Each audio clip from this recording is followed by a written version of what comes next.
I want God to fill me with the knowledge of His will through all spiritual wisdom and understanding.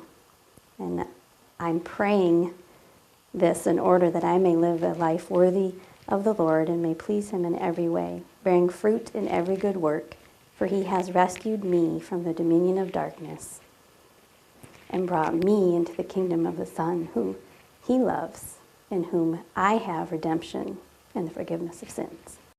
I'm Angie Box. I've lived in Homer for 2 years, and I have a husband who I've been married to for 20 years, and we have 2 kids, Hunter, who's 17, and Maggie, who's 12. I got married at 18, knew that's exactly what I wanted to do, didn't know why. Just wanted to be loved and thought that was the answer. But we were living the roles of what the society was telling us. I was supposed to be a strong woman. I was supposed to work in a really difficult career.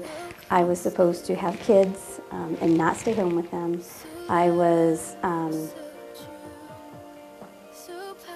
the leader in the family. I, at some point, would tell Tony all the time that pretty soon I'm going to be the one making most of the money. And you get to stay home with the kids. Those are the ideals that I believed in, that a woman could do anything you want. I believed in everything that the world said a woman should be. And in my heart, that's not who I was. And all the time wanting to be who I was and be loved for who I was.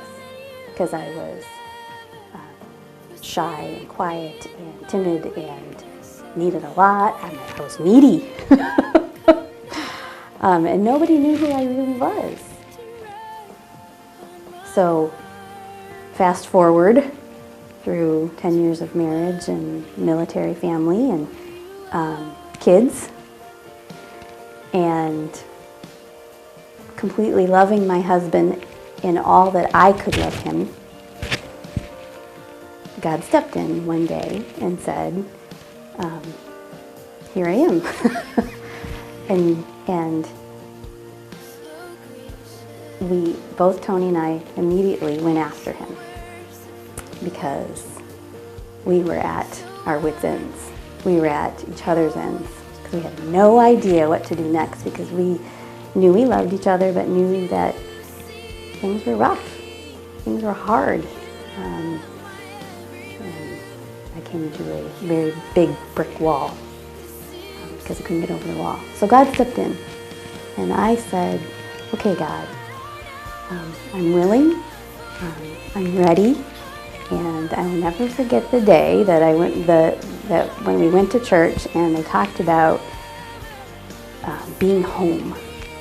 And I got up after service and ran down to the aisle, slid on my knees, and said, I am home.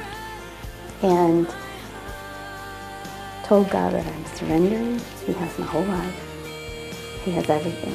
And he said, okay, so we're going to work on stuff. And we did. After 7 years of going to church, being ready and willing and surrendering and praying and learning and growing and figuring out what His mercy is and His grace is and learning what it's like to be free in Christ, He said,